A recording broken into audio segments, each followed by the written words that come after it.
Good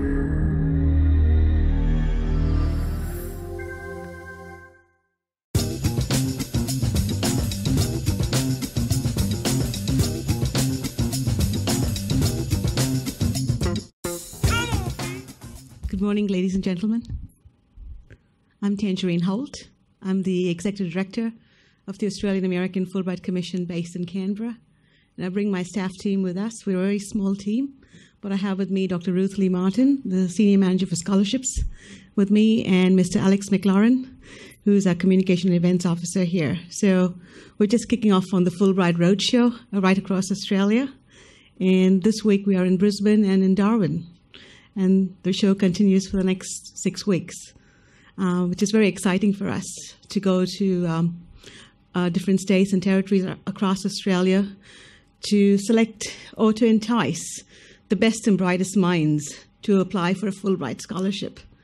And we're really excited to be able to have this conversation and dialogue with you and to answer questions the best we can and to put forth the many opportunities that come your way through the Fulbright program. So I'm going to kick off and ask you a question. What do you want to be when you grow up? Have you thought about it? You're never too young to grow up. You're never too old to grow up. But what is your professional trajectory? Where do you see yourself in the next 5 to 10 years? How does the Fulbright play a role in this particular journey of yours? And this session is focused on postgraduate scholarships. So we're starting off with specific sessions for the various scholarship categories we're offering scholarships for. And as postgraduate students, it's asking you, where do you see yourself after your postgraduate degree? What do you want to do with it? What do you want to achieve with it? How can the Fulbright help make this happen for you? What are your career goals?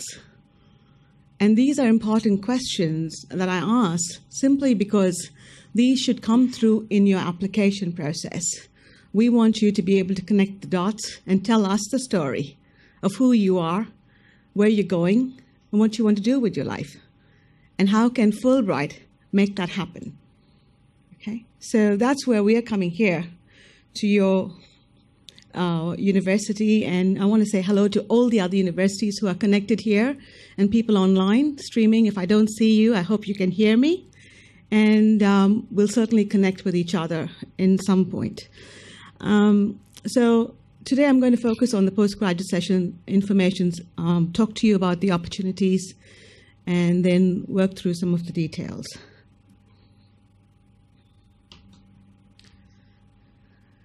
One of the things I want to make clear is that the starting point for us as a Fulbright Commission, we are a binational organization. We are here to promote educational and cultural exchange through mutual understanding between Australia and the United States.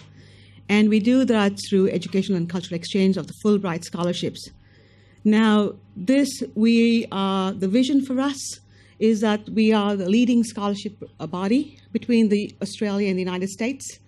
And we want to be recognized for the quality, the values, the opportunities that the Fulbright Scholarship offers you in your research, in your education and cultural exchange, in your professional development. We want you to have global collaborations. We want you to make a difference in the region. We want you to have that impact. So the Fulbright program is about always looking at what is the multiplier effect of your research, what it's going to be, what difference are you going to make. And that's our vision as a board, as a commission. That's what we look at on a regular basis.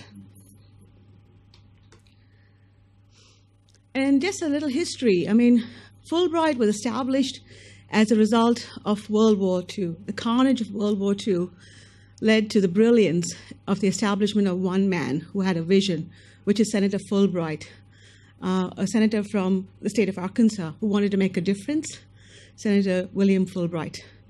And he established this program, and the way it was set up was that the old war materials in each country after World War II was sold, and an endowment was set up to kick off the Fulbright program. And through that program now, it's offered in 160 countries across the world. But there are about 50 binational commissions. Australia is one of 50 binational commissions. And there are about 300,000 Fulbright scholars So a rich network of Fulbright alumni across the world. And that's a badge of honor you wear for your country and for what you are and what you stand for as well. So the Fulbright Commission, we've just celebrated our 65 years last year in November, and it was a fabulous, representation of who we are and the legacy of Senator Fulbright that he has created for Australia as well.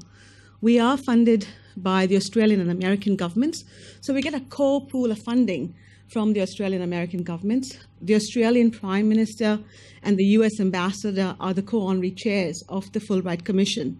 So we are in regular contact with staff and both the governments as we develop and grow the program.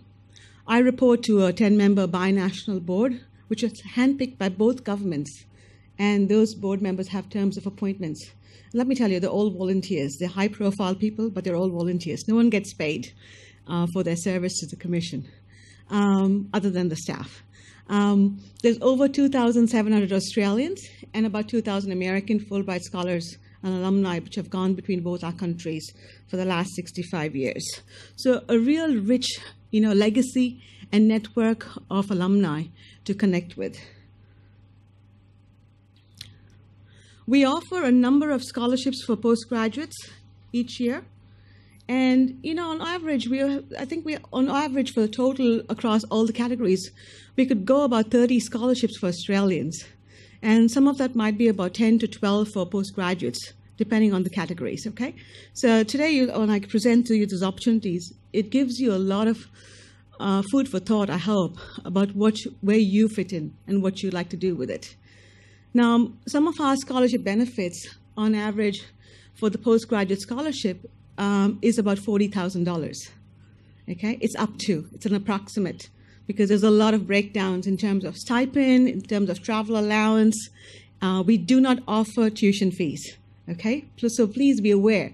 If you're a postgraduate student who wants to go and do a full master's degree in the United States, you must be aware that education in the US is very expensive, and you have to be able to fund your own tuition fees. So be aware of that when you're looking at costing. We are only a stipend-based scholarship. We provide you a rich stipend. You can afford more than a Snicker bar when you're in the US, okay? I was an international student almost 25 years ago in the US. That tells you my age. But certainly, it was tough being an international student, as it is tough for our international students in Australia. So be aware of that. If you want to go and do a full master's degree, then you have to be aware of the cost of tuition fees, and we will provide you a scholarship for 8 to 10 months. That $40,000 is for 8 to 10 months of study. But if you're a PhD student, for example, it's a fantastic opportunity to take time off from your supervisor, from your research from Australia here, to go to the United States, take a particular research question that you'd like to answer, and go and get supervised in the States. Ask questions, do your research, bring that body of knowledge back to Australia, change your thesis, add value to your thesis, and make a difference. I think it's a fabulous opportunity and a professional development opportunity to give you that break from Australia. And one of the things, if you're in an APA, and most universities, and we can talk about this some more, is that they usually suspend your APA at the university because you cannot double dip. Remember, the Australian government's funding both scholarships in many ways. And so you can't double dip. But what it does is that it gives you an extra year when you come back, extra 8 to 10 months. And so you can have your Fulbright to support you while you are in the United States. And when you return, you can continue and resume your APA scholarship. Okay? So these are a lot of opportunities for you to think about. But how many of you here are PhD students? Fantastic. What about any master's level students? Great. So, it's really good if you're looking at doing thesis.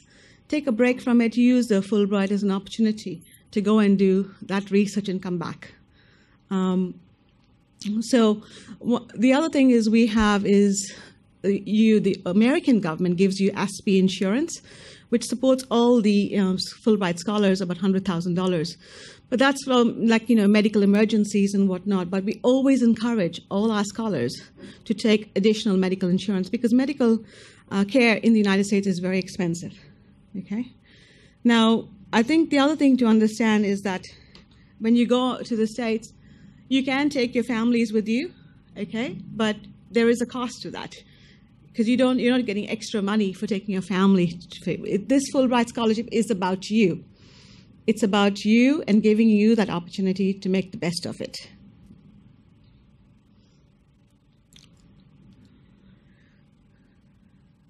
Now, some of the other benefits of engaging with the Fulbright program is that I've talked about the rich alumni networks and connections and collaborations. Fulbright will change your life, there's no doubt about it. But in Australia, one of the things we do well is that we also do a solid orientation program and a big presentation dinner where we present you to the Australian community. So we were in Perth this past year. We brought 46 scholars together, Australians and Americans. We had a 3-day orientation program. We had a Fulbright Scholar Showcase, poster presentations, dinner, a lot of cultural exchange happening between the Australian and Americans there and then. So there's a lot of opportunities. There's also the enrichment opportunities. If you're a postgraduate, one of the things we'll do is we have a mini competition just for the postgraduate scholars when you're in the US. And we offer you the Fulbright Gregory Schwartz grant, which is about $1,500 to go to a conference. We offer 4 a year as well. Anything we can do to move you forward and have a better experience, we're going to do this for you. The other thing we have is we work with the IIE, which is the Institute of International Education. They are the administering body which work with us and the Department of State in facilitating your visas and getting all of that sorted. But they are there as well on that side supporting you as Fulbright postgraduate scholars and students. They organize enrichment programs. So they might organize an enrichment program for scholars and students across 160 countries. And you might be in New York, but they might move you to Chicago for the enrichment program or take you to California. So there's a process there as well. And basically, Fulbright is about brain circulation. We get to mess with your minds a bit. We get you to go to the US to learn a little bit more, tell about Australia and engage, and mess with the Americans' minds as well. The same way with the Americans when you come back. And that's great because we don't have to agree on everything, but we can certainly exchange ideas. So the IIE, they're great colleagues of ours, and they are very close, work closely with us, but they're there to support you in every form.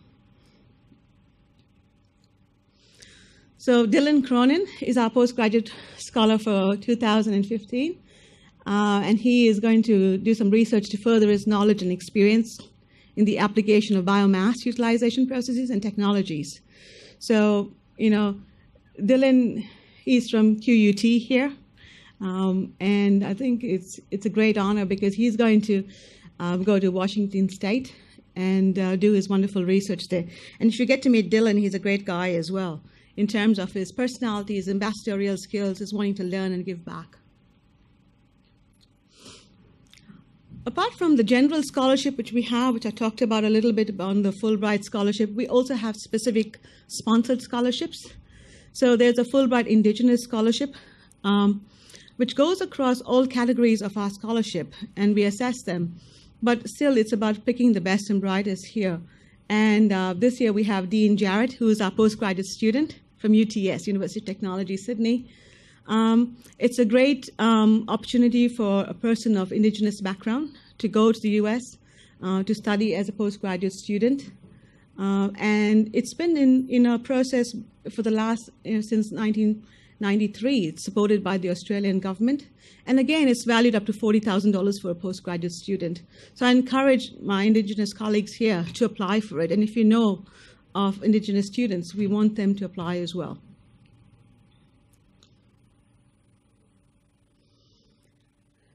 So since we are in Queensland, one of the things I wanted to highlight is that there's also a Fulbright scholarship called for Fulbright Queensland Scholarship.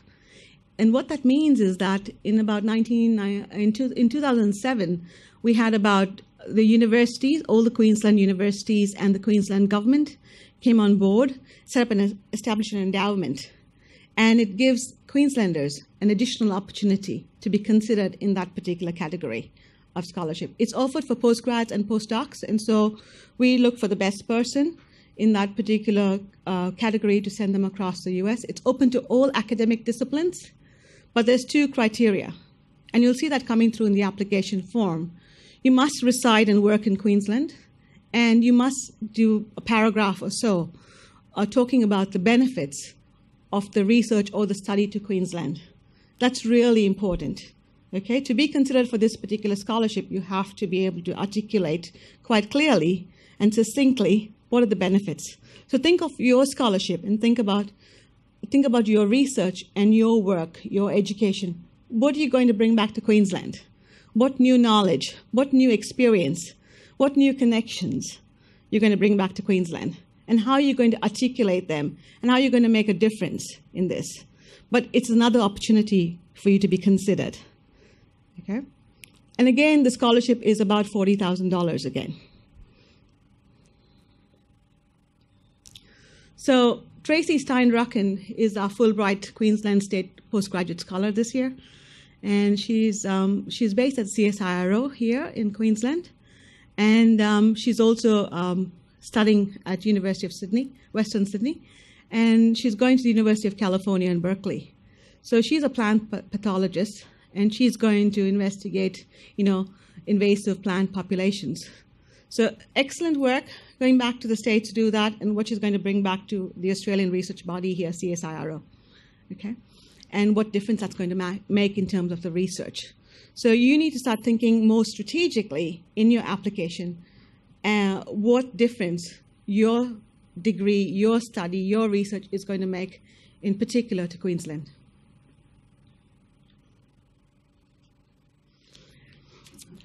Now, remember I talked about Fulbright scholarships is only stipend-based, right? But we have one exception.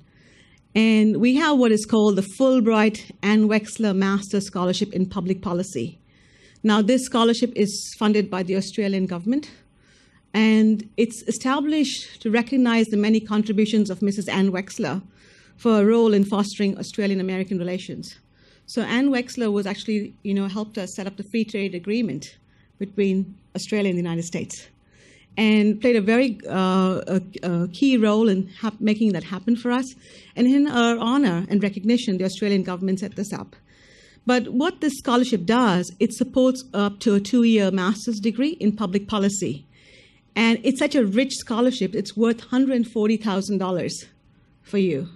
And there's a breakdown of how much amounts of money we'll also pay towards tuition fees. This is the only scholarship we will do that for, okay? And it's a fabulous opportunity for tuition fees, for stipend, for travel, for insurance. It's a very comprehensive package for you to consider. And you will get a full master's degree in the United States. Okay?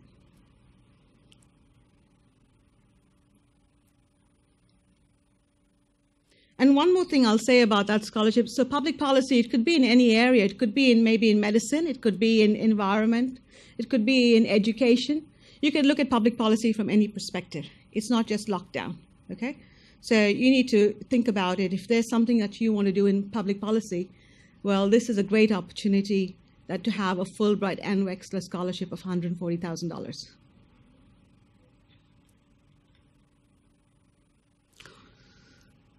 So our scholarships, I'll talk about the selection process now and go through some of the key elements of the selection process and highlights for you to consider. We open the scholarships on 1st May and we close on 1st August. Keep those dates in mind, okay? We can't negotiate it. So if you send in a late application, it won't be accepted. We use a system called the Embark system. The Embark application system is a universal system for the Fulbright program, global Fulbright program, okay? So it's open 24/7, 365 days. So if you go in now, it is open. But if you put in your application now, I can't accept it, all right? Because there's a process to follow. So please be aware of that. And one of the reasons I say that is because on May 1st, when you go to our website, there's going to be specific guidelines for you to read for Australians only. Because being a global application system, there are so many questions that don't apply to Australians. And we have culled the list, and we will tell you exactly which question to answer for us. And we've negotiated these with the Department of State as well. Okay, so everyone knows, and the Fulbright Foreign Scholarship Body. So when you see FFSB there, that's the Fulbright Foreign Scholarship Body. And I think one of the things to understand right now, I thought now is a good time to talk a little bit about governance. So I mentioned that I report to a binational board of directors, and we have the honorary co-chairs. From that process, we also have the Fulbright Foreign Scholarship Board based in Washington, D.C., which is the governing body of the Fulbright scholarships. So once we go through our selection process, which is looking at this, the state-based selection process, the national selection process, the Fulbright Board of Directors of the Binational Commission based in Canberra, then it goes through the approval of the Department of State or the IIE or the CIS. They check everything. And then it goes to the Fulbright Foreign Scholarship Board. And sometimes you think, oh my gosh, we're working so much in advance. But it is such a rigorous process that you don't realize you're jumping through many hoops before you get selected. And that's why it seems to be like a long process, but it is a long and tedious process which you don't really get involved once you submit your application. I think one of the other things to understand is that this scholarship, it's open from 1st May to August 1st, but it's for you to take from 1st July next year, 2016, to June 30th, 2017. You have the flexibility to start any time. But one of the things I'll say to you, if you're smart about this, you need to choose the most appropriate times that you can get support from your supervisors there. You don't want to go to the US when your supervisor is on sabbatical, is on annual leave, is on summer holidays. That's a no-brainer. You need to go there to maximize the use of your time. Okay? And so be very smart about when you're selecting your time. And we'll talk about host letters of invitation and all of that. But these are so critical dates to think about. And also for you to start thinking about, what am I going to be doing in 2016? You're thinking now 1 year in advance of where you want to see yourself in July 2016 and project your application. So our process starts as soon as we finish, as soon as you submit your application. We go through technical reviews. We go through a selection assessment process. All our committees do an assessment base where they actually review each application, score it, bring it together. The selection committee shortlisting decides on the interview. All Australians, all Americans will have one interview, at least, minimum. Okay? And it's only one interview we expect for all our candidates before the final selection. So some of the things that we want you to do is start thinking about these dates. Keep these dates in mind when you're preparing your application. And it's coming back to the proposal about why should we consider you? What is it about your proposal that differentiates you from another candidate? What is strategic? What's the value add? And then you get the opportunity to come before that committee. You need to be engaging. Your ambassadorial skills, your people skills should be coming forward. Just because you're a gold medalist doesn't mean you get a Fulbright. I can tell you, we've rejected many gold medalists. It's not about the excellence only. We're looking for the people skills, the ambassadorial skills that's bringing people together and to be able to articulate the research. So I think it's really important to engage the committee and also start thinking about other options. I know that you might not just consider Fulbright. There are other prestigious scholarships. So you must ask yourself, why the United States? Why not the United Kingdom? What is so special about me going to the US? And start asking those specific questions to your research and drill down, because that needs to come through the committee when you do your application write-up. And so you will hear from us about the outcomes, by the first week in December, usually. So it takes about 6 months. First, second week in December, we hope to be in touch with you with some positive news. So let's talk about some of the selection criteria which we look at in the applications. One thing is your academic and your professional excellence. So your transcripts, you need to have copies of your transcripts uploaded, certified copies. That's really important. And you'll see that all in the guidelines. So I want you to read the guidelines. Please read it. Don't call the office and say, what should I do? We get a number of, last week it was quite hysterical. People say to us, I've heard about the Fulbright Scholarship. What is it? So we say, go to the website. So, you know, we find people sometimes before the application process having half-bright moments, and we can handle it. But the point is, you know, afterwards you need to start being very focused and rigorous about your own application, because only you know what you can add to that. And the staff, my staff can't tell you what to write. And we get those kind of questions. Can you tell me what to write in my application? But we're not there to tell you what to write. You need to write your own application. So be very clear about your academic excellence, uploading your transcripts, certified copies of that. That's really important. The other thing is the relevance of your proposed program needs to come through. Potential outcomes. What is the multiplier effect of my research? What is it going to change? Those are kind of things that are really important for the Fulbright, the ambassadorial skills of your people. So any service that you've done, your engagement, your community engagement, those are important aspects to add to that. And I'll go through some other aspects in terms of the application specifically. Now, clearly, the Fulbright Scholarship in Australia is for Australian citizens only. So if you have dual citizenship, you will not be eligible for this particular scholarship because you don't need a Fulbright. We're trying to get people across. If you have a green card holders, you know, living abroad, you're not eligible again. So we're trying to get Australians across the United States to have this experience. There's no age limit. We're open to any field, any institution.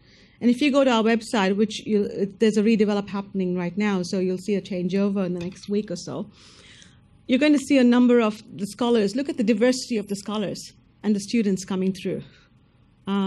It's from the host institution, you get the discipline areas, you know. We're just looking for the best and brightest folks to get there. And we want you to be resident in Australia for 2 years before applying, because we want to see what you're going to do for Australia through the scholarship opportunity. So if you were, you know, sitting in the UK on a scholarship there, and now you say, okay, I don't want to come back to Australia, but I want to use Australia to get a Fulbright, it won't really work. You need to be resident in Australia, okay? And that's fair. It's fair to everybody.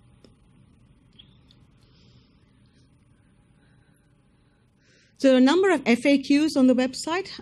I'd like you to go and read those FAQs because it will help you distill some of the key questions you might have, and then you contact the office.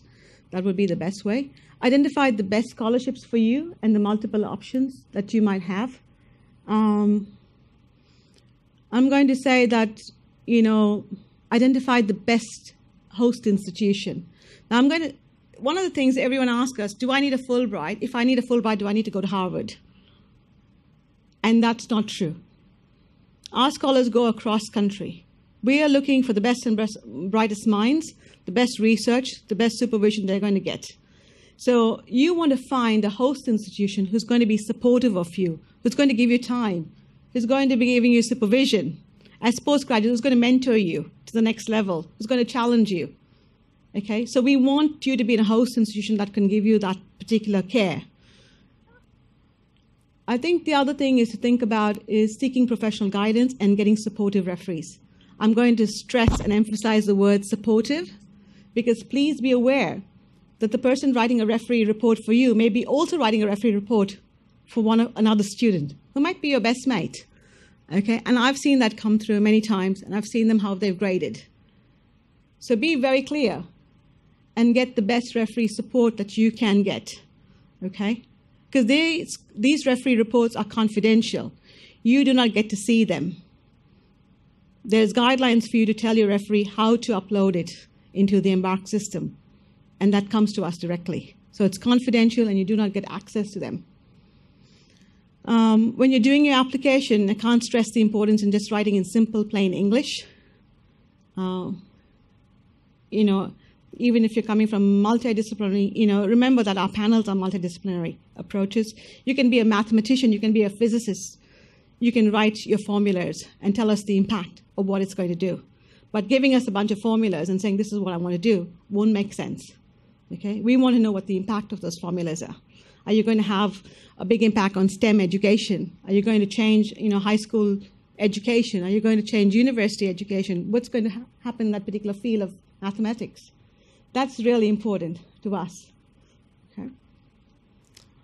Get someone to proofread your application again, many times. I think that's really important as well.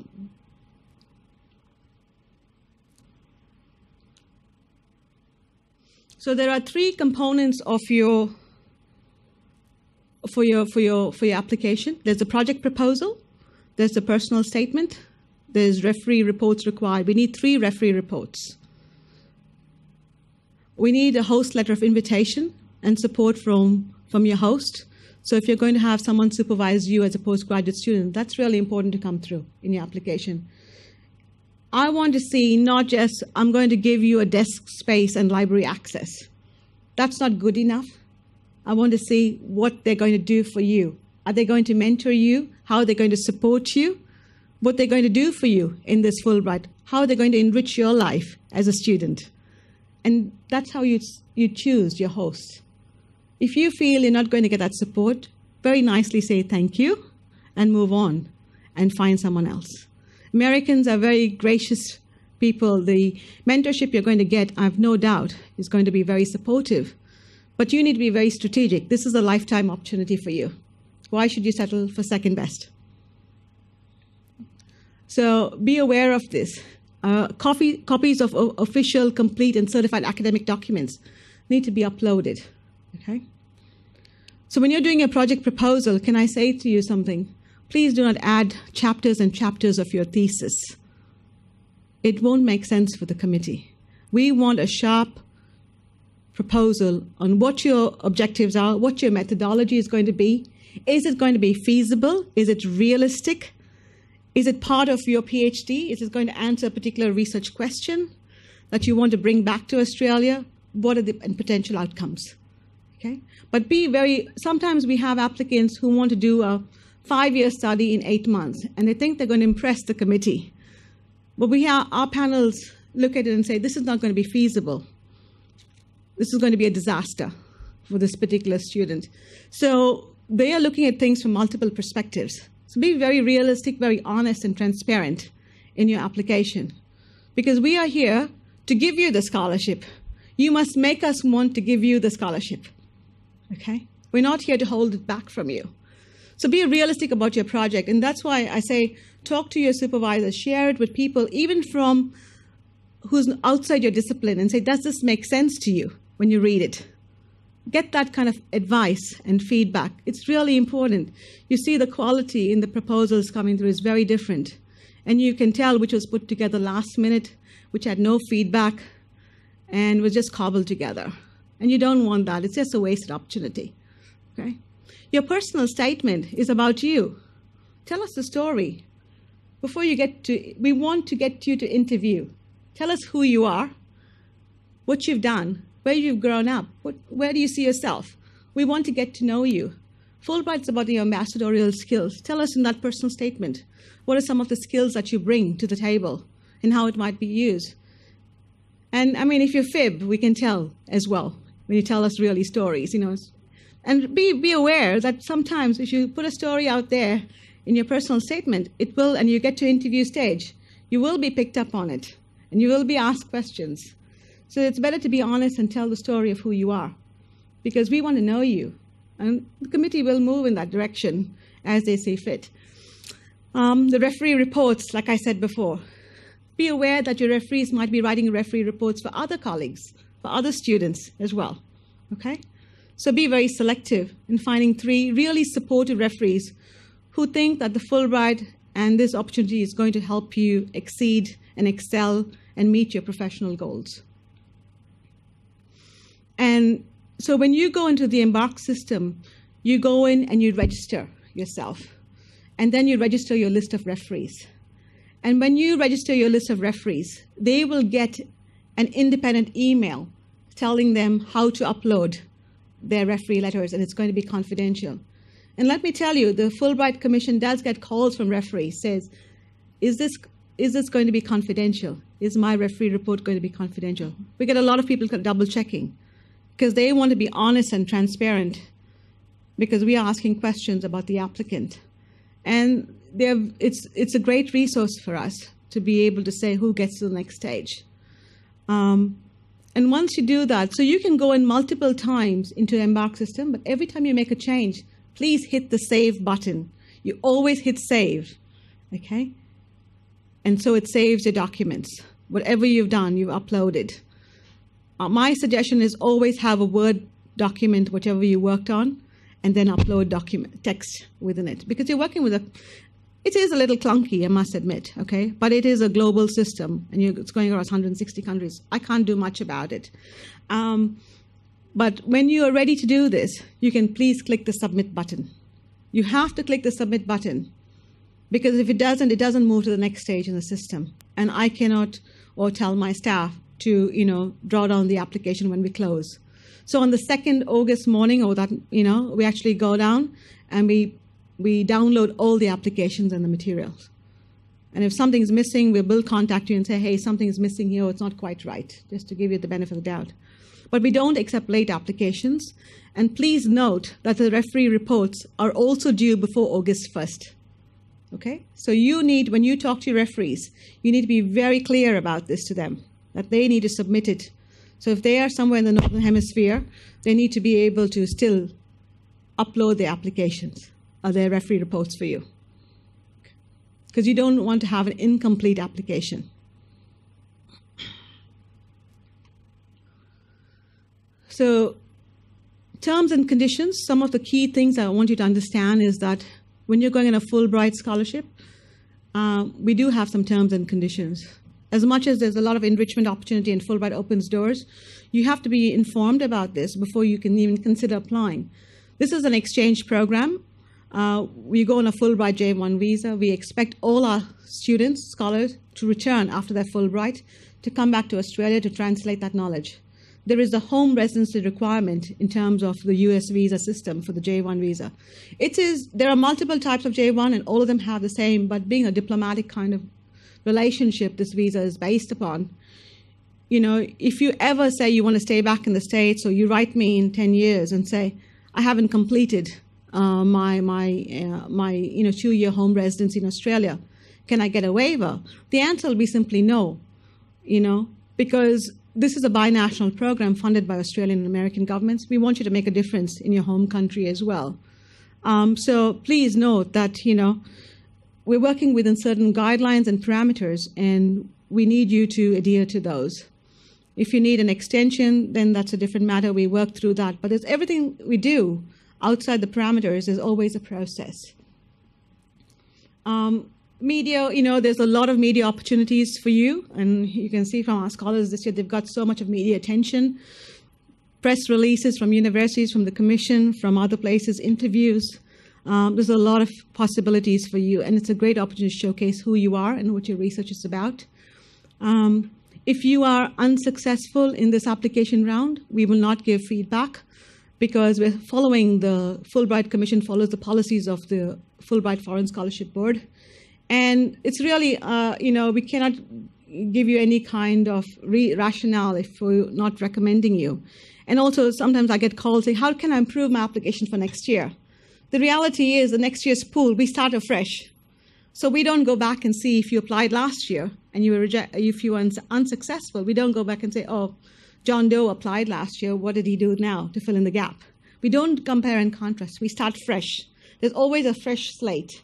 So we always go forward. We never look back. And I think you have to understand that when you're applying as well. Some things that need to come through in your application are some of the Fulbright values, the passion for your field. Sometimes when you read those applications, you're moved so much in terms of what the difference is going to make in your field of study. So do not underestimate the power of who you are and the work that you're doing and the difference you're going to make. That is really important and needs to come through. Your vision for yourselves and your field needs to come through in your application. Don't be shy. Doesn't mean to say you have to be really out there, but you can be very nicely put in terms of confident, but able to provide an evidence-based approach to your research and what you're going to be doing. Your excellence, your achievements, don't be shy about it. Again, tell us who you are. Showcase it. The innovation of your research and what you're going to be doing, that's really important for us. The other thing I'll say to you as a Fulbright postgraduate student, think about the potential partnerships that you're going to create between your university, your research, your lab, and your hostess lab and connections, and what difference that's going to make as well. And be able to articulate clearly your ambassadorial skills, your community involvement. We have postgraduate students who are currently in the US who are not only studying, but they find the option to volunteer, to go and make a difference, in a high school, in a community, in any potential opportunities that they have.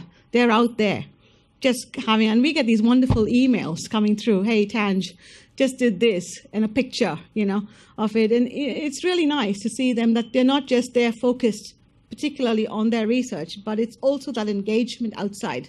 They're moving outside their comfort zone. Fulbright wants to move you out of your comfort zone. I guess the question is, are you willing to take on the challenge? And my question again is, what do you want to be when you grow up? So we have a number of sponsors that offers you many scholarships. And finally, can I tell you that Fulbright offers you the opportunity as a postgraduate to apply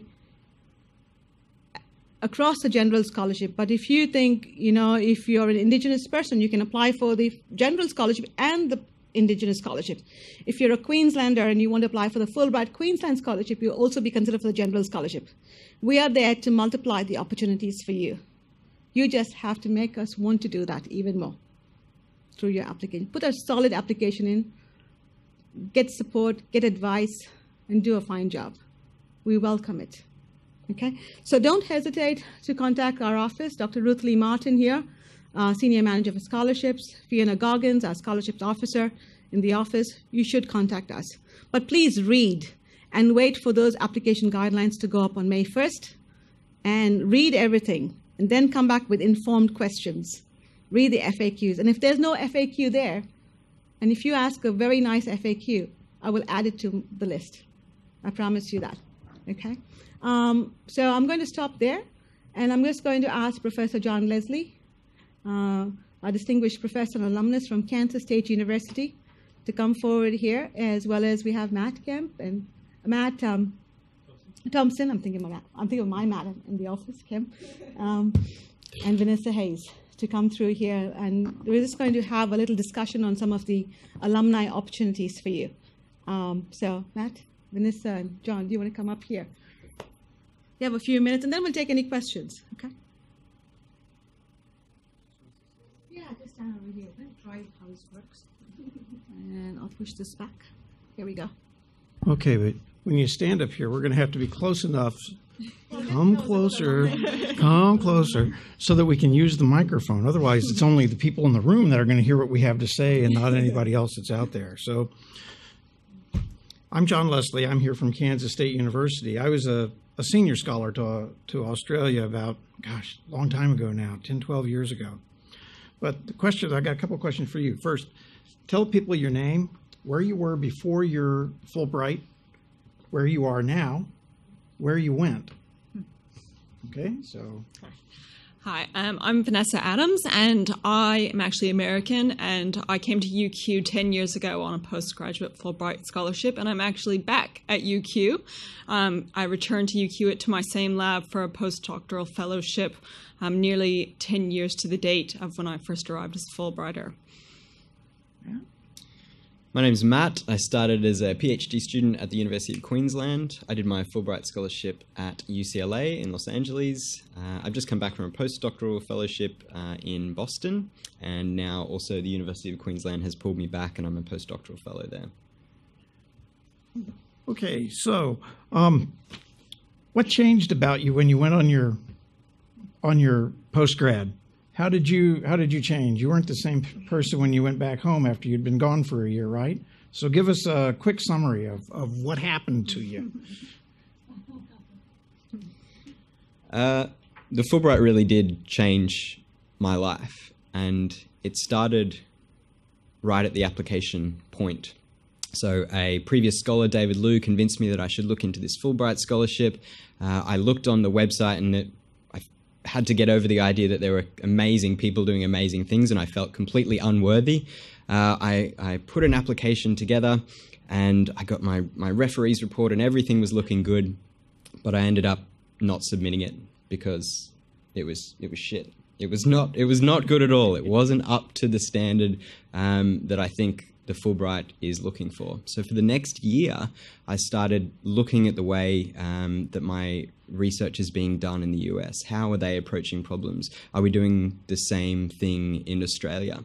And just looking through that lens, thinking big about how I could use the Fulbright to change the world just a little bit, really did change my perspective. And then the next year I put together an application that I think was a lot stronger. The previous one read more like a grant application, which was, experiment 1 will do this, experiment 2 will do this. And the next one was much broader, thinking about how I can make that little change. So that's where the first change for me happened. Okay. And afterwards it was bigger. Sure. It's pretty much why I am the person I am today. So I found out about the Fulbright very late in the game, probably about a month before the applications were due, so I don't necessarily advise that. But it's the name of Fulbright that got me here, and I contacted my supervisor at UQ, and it's because it was Fulbright that he pulled together his letter of reference, that he pulled together the required support to make a good home for me here. And at the time, I didn't necessarily know what I wanted to be when I grew up. I knew I liked biology, I knew I liked the environment, I knew that Australia sounded cool. It's because of my year here that I am a PhD in the environmental sciences and conservation. It's why I'm back here. It's why I'm about to become an Australian citizen. It's completely changed who I am, and it's why I found my pathway in life. So really, it's absolutely sort of changed the sort of direction I was in, and gave me a second home, really. Okay, and one last question for the two of you to think about. What's the one thing that was really outstanding about your Fulbright that you remember? One outstanding event or thing that happened to you. It can be personal, it can be professional, it can be whatever you'd like, but one thing, and not too long. Go ahead. When you mention the Fulbright in Australia, some people say, "Oh, does that mean you're fully bright?" or something like that. But if you mention the Fulbright in the US, whether you're at a bar in New Orleans or in DC, people's faces light up. So I took advantage of that name, that word, Fulbright, and called up a senator that was working on a bill in my area in forensic science that was supposed to bring more science into forensic science. And I said, "This is my research. I'm a Fulbright scholar from Australia. Can we talk about this?" And I ended up being invited to a Senate inquiry in DC, and they asked for my published research and asked me to comment on this bill before it was put up for Senate committee markup. And here was me, just some PhD student from Australia, seemingly being involved in the process of putting a bill together in the US.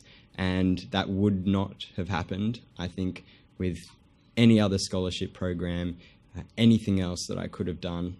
And that really changed things for me.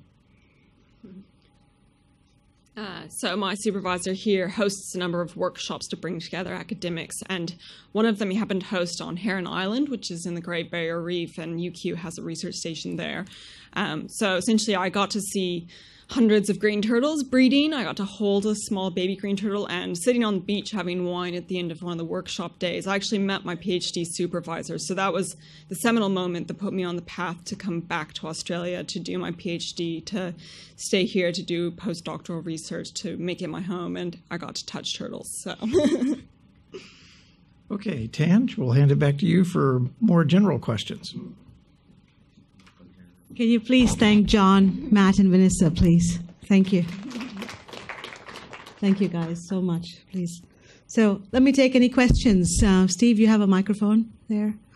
Okay. Do you have any questions? I know I was not that good. Come on. But seriously, I think one of the things to think about here in Australia, Fulbright is Fulbright. It is a prestigious scholarship. But when you go to the United States and you say, I'm a Fulbright scholar, student, it's amazing. Even a taxi driver would know what a Fulbright is and will say, oh, you must be really clever. You must be really smart. Because they understand that you make a difference. You're going to change the lives of other people, and your research is going to be powerful.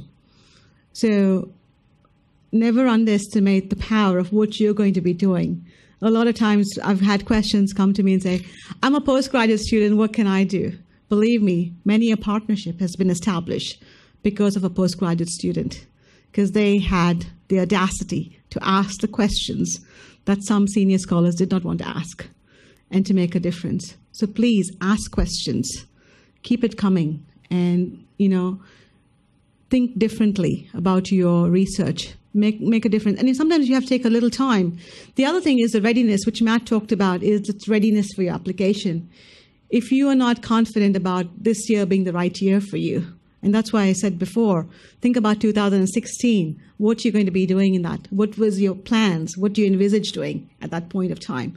That is really critical in the development, in your development. So this is an opportunity that you must take charge of, and that you must apply yourself to make a difference. And don't feel bad about it. When you get there, you'll get there. And we are pretty shameless, let me tell you. We will showcase your excellence in every possible way. And we will do that through every form. Okay?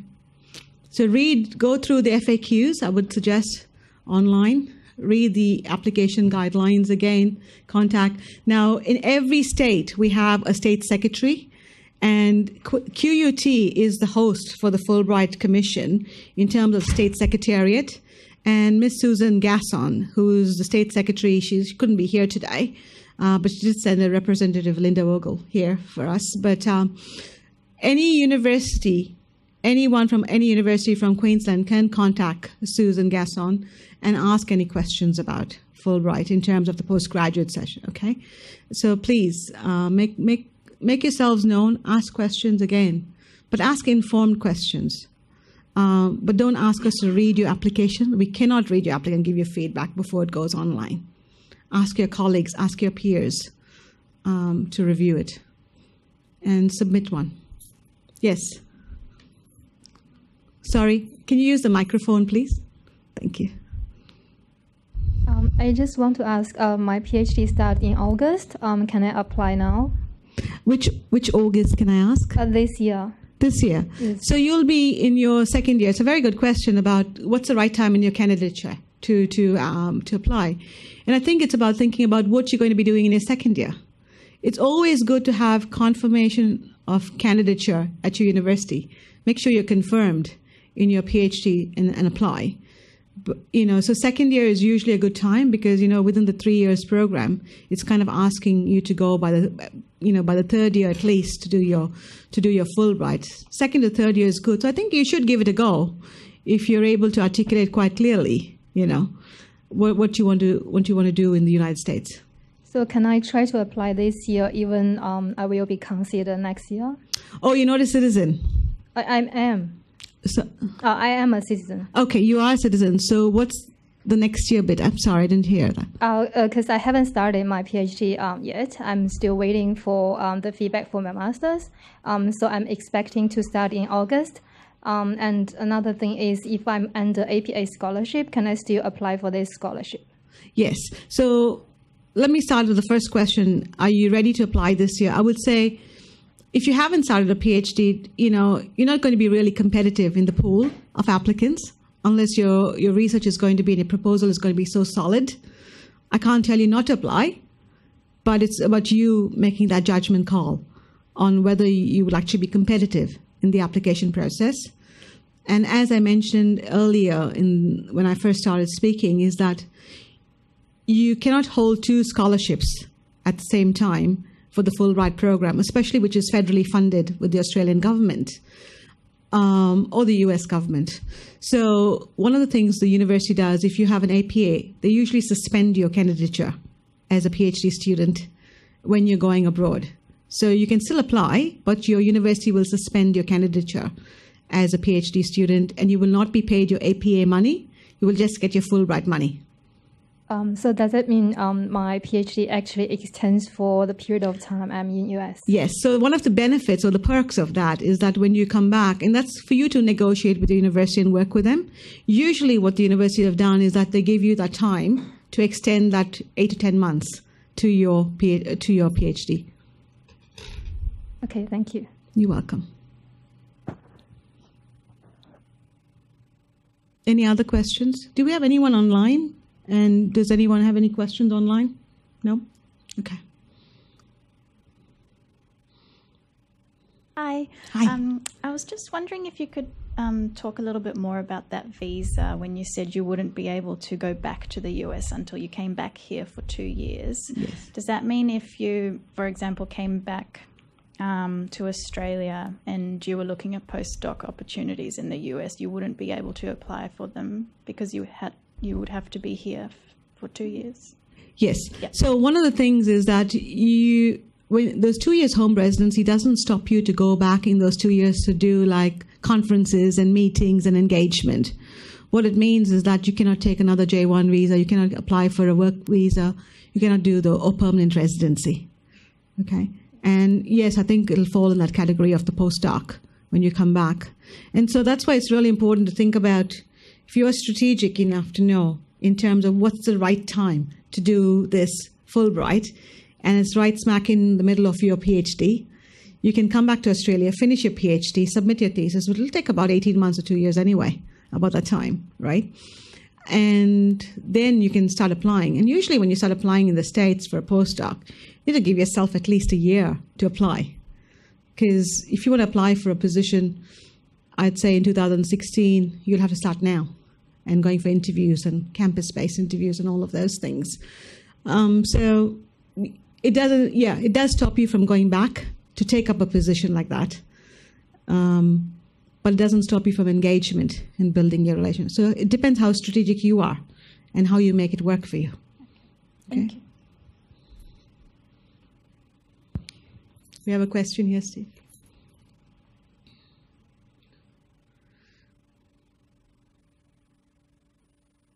Hello. Actually, I'm not an Australian citizen at the moment, and my citizenship is with Sri Lanka.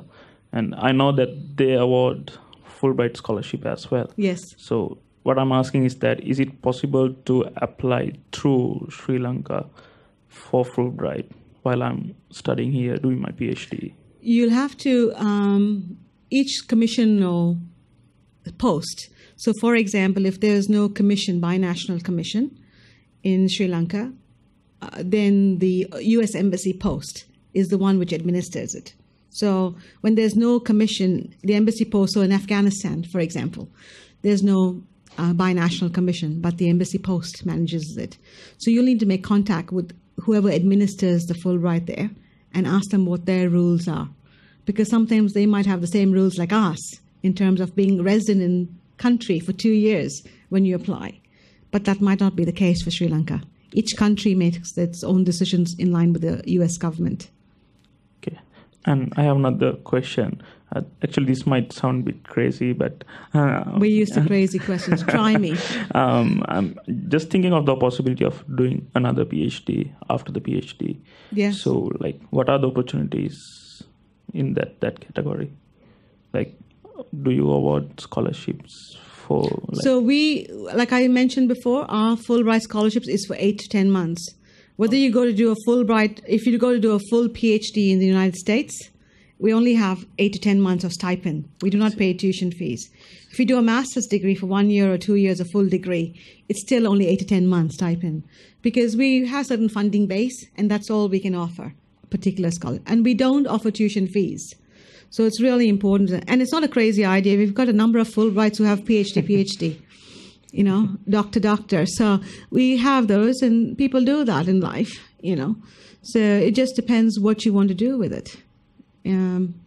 But the other thing is to think about if you ever become a citizen in this country, and if you want to apply for Fulbright, you can do it through us, because it might not stop you now, because the other thing is postgraduates is only one scholarship category. We've got professionals, we've got senior scholars. So there's a time in your life when you think it's right, you will apply for it. And it might not be in the postgraduate category. It might be in another category. So you don't have to feel the pressure to go and do a second PhD to get a Fulbright. Thanks very much.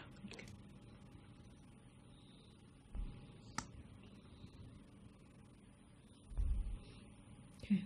If I have no more questions, I'm going to say thank you for your time. And thank you to QUT and Steve Moncrief and the team here for their brilliant effort in marketing it right across Queensland and getting people on board. And thank you for your time this afternoon. Okay. Have a good afternoon.